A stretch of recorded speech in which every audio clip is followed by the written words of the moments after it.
Y esta mañana llegaron a nuestro país 500.000 nuevas dosis de la vacuna Sinovac que van a ayudar en el proceso de inoculación contra el COVID-19. Esto mientras la próxima semana va a comenzar la vacunación masiva a los niños. Queremos conversar sobre el proceso que se está llevando a cabo en nuestro país y por eso tomamos contacto con el director del Instituto Milenio de Inmunología y además del estudio de Sinovac, Alexis Kalergis. Muchas gracias, doctor, por estar aquí con nosotros. Sí, buenos días, Pablo, gracias por la entrevista. Saludar a la audiencia que nos escuche, los felicito por su programa. Muchas gracias. Lo primero, consultar por lo que está sucediendo también con las dosis de refuerzo, porque lo que ha dicho el Ministerio de Salud es que hay 1.300.000 personas que les correspondería ponerse ya esta tercera dosis o dosis de refuerzo y no lo ha hecho. ¿Por qué cree usted que ha bajado la incentivación de la gente de ir a vacunarse, de recibir esta nueva dosis? Y también una palabra que a lo mejor se ha escuchado mucho, que ha sido el temor o la desidia de avanzar en este proceso. Claro, bueno, yo creo que es importante, primero que nada, destacar lo positivo que ha sido el aporte de la ciencia a nivel internacional y Chile participando activamente en ese proceso en términos de poder disponer, trabajando intensamente durante la pandemia, de vacunas que han demostrado ser seguras y efectivas. Y en Chile en particular se han aprobado para uso de emergencia ya varias de estas vacunas. Entonces, lo primero es transmitirle a la ciudadanía un mensaje que desde la ciencia, la investigación científica y clínica que respalda la aprobación de las vacunas indica que estas no solamente son seguras y efectivas, sino que además han podido contribuir a que tengamos un nivel de inmunidad poblacional que ha contribuido a disminuir las cifras muy preocupantes que teníamos de pandemia hace algunos meses atrás. Sabemos que ha sido básicamente la vacunación, no solo en nuestro país, sino que en otros países, la que ha aportado a revertir un fenómeno bastante complejo, que es el hecho de que este virus encuentra a las personas sin inmunidad y de esa manera infecta y puede causar enfermedad o enfermedad incluso severa. Entonces, el primer llamado es que las personas puedan acudir a vacunarse, ya sea con su primera y segunda dosis o bien con la dosis de refuerzo, porque los estudios que se han hecho en Chile y en otros países indican que la inmunidad, como ocurre con cualquier vacuna, va disminuyendo en el tiempo y considerando que tenemos virus circulantes, variantes que están presentes, la mejor manera de prevenir enfermarse y ojalá mantener estas buenas cifras que estamos viviendo actualmente es por medio de la vacunación. Y la dosis de refuerzo, sin duda, es una estrategia adecuada que no solamente se está aplicando en Chile, sino que se está aplicando en varios países del planeta. ¿Cuánto cree usted que hay a lo mejor de temor, como decía yo, o desidia, y bien también lo que está sucediendo? Porque claro, hemos tenido una baja importante en la cantidad de casos y también de fallecidos, y en ese sentido a lo mejor generar estrategias más innovadoras, hacer un cambio de estrategia de cómo se está haciendo este proceso de vacunación, porque nosotros hemos visto, por ejemplo, en Europa, cómo también han cambiado el sistema enfocado hacia los jóvenes, por ejemplo, poner los centros de vacunación en discotecas, en lugares turísticos, ambientarlos también para la gente, a lo mejor adultos mayores, generar iniciativas que sean un poquito más innovadoras para llamar nuevamente la atención de la gente y poner un ejemplo también lo que va a ocurrir la próxima semana, donde esta vacunación, por ejemplo, va a llegar también a los colegios. Claro, Pablo, usted tiene muy buena idea. Yo creo que el fondo efectivamente se requiere una estrategia, ¿verdad? Un mensaje que pueda incentivar la vacunación y también no sentir que gracias a la situación actual, en que el efecto de la vacunación se ha notado, ¿verdad?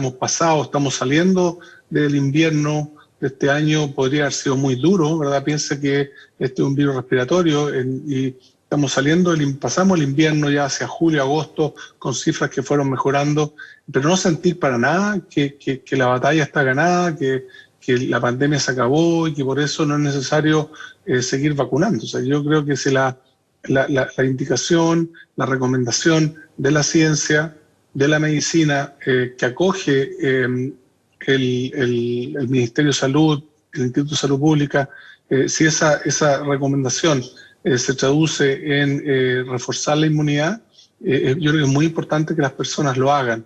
En la medida que lo hagamos, vamos a poder ir volviendo gradualmente a una situación un poco más normal, y eso es muy bueno desde el punto de vista de la salud, en primer lugar, la educación, la economía, nuestro día a día.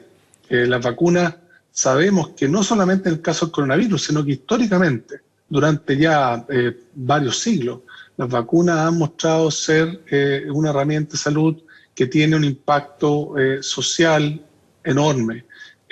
Y hemos fundamentado la aprobación de estas vacunas en antecedentes científicos sólidos, tanto en Chile como en otros países. Y por lo tanto, el llamado es en el fondo a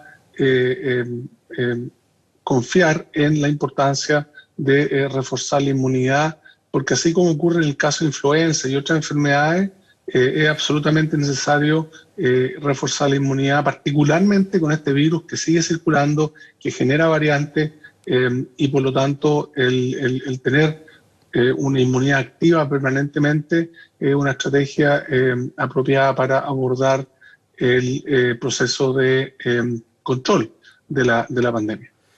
Doctor, también hay que ser consciente de que hay gente que derechamente no se va a vacunar, que no quiere. Lamentablemente hay negacionistas, hay antivacunas y hay grupos que se han fortalecido, no solamente en Chile, sino también en otras partes del mundo, que hemos visto hasta con manifestaciones en las calles, alegando contra los pases de movilidad, alegando justamente contra todas estas dosis. En ese sentido hay un debate que también se está generando en el mundo sobre la posibilidad de hacer obligatoria la vacuna contra el COVID-19. Se está haciendo en Estados Unidos, se está haciendo en Europa. Por ejemplo, Italia es uno de los países que ya el gobierno está intentando buscar, analizar, debatir efectivamente la obligatoriedad de la vacuna, u otros como en Francia que a ciertos grupos, a ciertos sectores ya es obligatoria, por ejemplo para los trabajadores de la salud. ¿Usted ve eso como una posibilidad en Chile para poder completar finalmente todo este esquema, todo este proceso, que también a esos remanentes de personas que ni siquiera han recibido la primera dosis sea obligatorio finalmente el uso de una vacuna? Bueno, yo en primer lugar, Pablo, pienso que estas inquietudes, preocupaciones son obviamente atendibles y hay que abordarlas con evidencia científica. Las personas que no se vacunan, además de exponerse a sí mismas a sufrir una enfermedad grave que se podría prevenir por medio de la vacuna, están también exponiendo a personas que no se pueden vacunar. Estamos hablando en particular de las personas más pequeñas, ¿verdad? Niños y niñas que recién ahora estamos en un proceso de vacunación en la población pediátrica. Y también están exponiendo personas que por razones de salud no pueden recibir la vacuna. Claramente no vacunarse es un error, y la manera de plantear o promover un cambio en esa postura es por medio de la evidencia. En términos de la obligatoriedad, yo creo que esa estrategia en Chile actualmente no se justifica porque las personas que no se han vacunado son la minoría, y pienso que uno puede llegar a esas personas a través de la entrega de un mensaje cargado de información clara y consistente, con evidencia clara respecto a la importancia de la vacunación.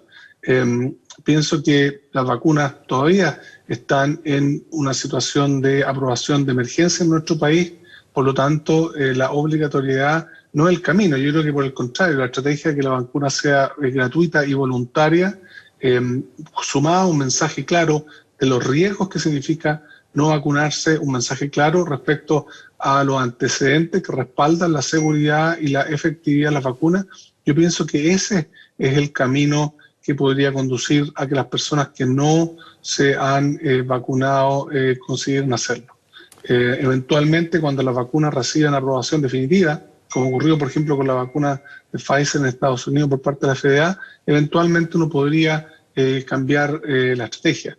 Pero actualmente pienso que la estrategia que se ha tomado es correcta por medio de la voluntariedad y la gratuidad de la vacunación.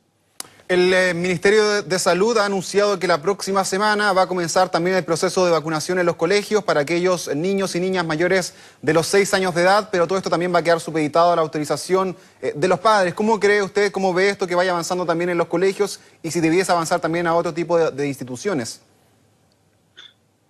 Bien, yo estoy bastante optimista respecto a eso por varias razones, Pablo. La primera, nosotros planteamos tempranamente, bueno, al comienzo de la pandemia, digamos, en enero, febrero del 2020, empezamos a trabajar en desarrollo de vacunas. Estamos trabajando en el desarrollo de una vacuna en Chile que justamente está pensada para la población pediátrica a fin de proteger desde el nacimiento en adelante. Por otra parte, iniciamos colaboraciones que definimos en base a la calidad y la plataforma de vacunación. Tuvimos la opción de colaborar con diferentes países, finalmente decidimos hacerlo con Sinovac y durante el 2020 iniciamos muy temprano esa colaboración científica que condujo finalmente a convenios que permitieron acceder a dosis que lograron procurar una campaña de vacunación exitosa este año 2021. Pero hay un factor ahí, y es que esa campaña de vacunación estaba principalmente dirigida a población adulta. Y en países donde el avance en la vacunación en población adulta ha sido rápido, se ha ido observando que el número de casos de COVID en población pediátrica ha ido aumentando. Y por lo tanto es un trabajo, es un deber de la ciencia y la medicina avanzar en el desarrollo de vacunas seguras y efectivas para población pediátrica. Y por eso es que este año, ya pensando entre marzo, abril, mayo, este año empezamos a diseñar un estudio científico clínico para población pediátrica que ya partió hace algunas semanas y tuvimos un interés ciudadano. La página de inscripción se llenó en 2 o 3 días y ese estudio va avanzando. Luego vino la aprobación por parte del Instituto de Salud Pública de esta vacuna para aplicación desde los 6 años hacia arriba, y entiendo que ese proceso de vacunación ha ido avanzando bien. Esta es una vacuna, la decisión por la cual decidimos colaborar en el desarrollo de esta vacuna es por la plataforma. Es una vacuna en base a virus inactivado, que además de ser una estrategia tradicional que se ha ocupado por varias décadas para otras enfermedades, ha sido también muy segura en población infantil. Piense usted en la polio, piense en la influenza, vacunas y otras que tienen la capacidad de ser segura y efectiva en poblacional. Así que yo estoy confiado de que este proceso de vacunación a la población pediátrica no solamente va a conferir protección a los niños y niñas que se vacunen, sino que además va a contribuir a que disminuya la circulación viral en nuestro país. Doctor, este 30 de septiembre finaliza el estado de emergencia y según lo que nosotros hemos podido conocer ahí en la trastienda, es muy probable que finalmente esto no se renueve y desde octubre probablemente finalice ya el toque de queda. Además, autoridades han reconocido que ya están trabajando también en la preparación de un nuevo plan paso a paso o de unas modificaciones que se podrían realizar a este proceso que también contarían con cierta flexibilización debido a la baja cantidad de casos. Ahora, todo esto también está coincidiendo con un aumento de los contagios en el día de ayer, más de 800, que es la mayor cifra desde el mes de agosto. ¿Cómo ve usted esto que probablemente, todavía no se sabe, no se ha confirmado, podría ocurrir eventualmente a partir del mes de octubre, que haya mayor flexibilización con gente que todavía no se ha vacunado y con esta variante Delta que también está siendo bastante predominante dentro de los contagios? Bueno, yo creo que esto es absolutamente esperable. Tuvimos un invierno, gracias justamente a la vacunación y a la inmunidad, que nos tuvo en cifras, o nos ha tenido en cifras que son favorables, considerando lo que ha ocurrido en otros países que no han avanzado en la vacunación y considerando lo que podría haber pasado con el nivel de circulación viral que teníamos a comienzo de este año. Así que en la medida que el esfuerzo de vacunar y las personas rezagadas, tanto de la primera, segunda y dosis de refuerzo, se vayan vacunando, probablemente podría haber una flexibilización. Yo creo que hay que equilibrar muy bien la flexibilización de las medidas con la vacunación. Tenemos que cuidar estas cifras que tenemos actualmente, que con mucho esfuerzo se lograron, y por lo tanto las decisiones de flexibilización sin duda hay que tomarlas de la mano con el avance de la vacunación. Y recordarle a las personas permanentemente que la vacuna no impide que uno se contagie. Lo que hace la vacuna es impedir que uno se enferme o se enferme gravemente. Por lo tanto, tenemos que seguir tomando medidas de uso de mascarilla, distanciamiento, evitar aglomeraciones, porque justamente estas situaciones que hemos vivido en la última semana, en particular los festejos de fiestas patrias, son una fuente de aumento del número de casos. Pero esta situación de fluctuación, de baja de casos, subida de casos, es algo que en la historia hemos visto. Por ejemplo, en Chile, en el caso de sarampión, cuando empezó la vacunación en sarampión en los años 60, hubo una fluctuación en el número de casos, pero lo que definitivamente bajó fueron los casos graves y la enfermedad y el fallecimiento. Uno esperaría que pasara lo mismo en este caso. Puede que haya una fluctuación de los casos, pero que las hospitalizaciones, los fallecimientos vayan disminuyendo. Siempre es muy sensible, ¿verdad? Que seguimos teniendo personas fallecidas y eso es un mensaje de que no tenemos que cuidarnos tanto en prevenir el contagio como en vacunarnos cuando la indicación de la autoridad sanitaria es vacunarse. Exactamente, doctor. Clarísimo el mensaje para la gente que a lo mejor todavía no recibió las dosis o que está esperando ahí todavía con la dosis de refuerzo, que también alentarlos a que vayan a recibir esto porque es importante para seguir todos juntos avanzando en este tema. Doctor, muchas gracias por haber estado aquí con nosotros. Muchas gracias, Pablo. Chao, chao. Que esté muy bien. Chao. Gracias.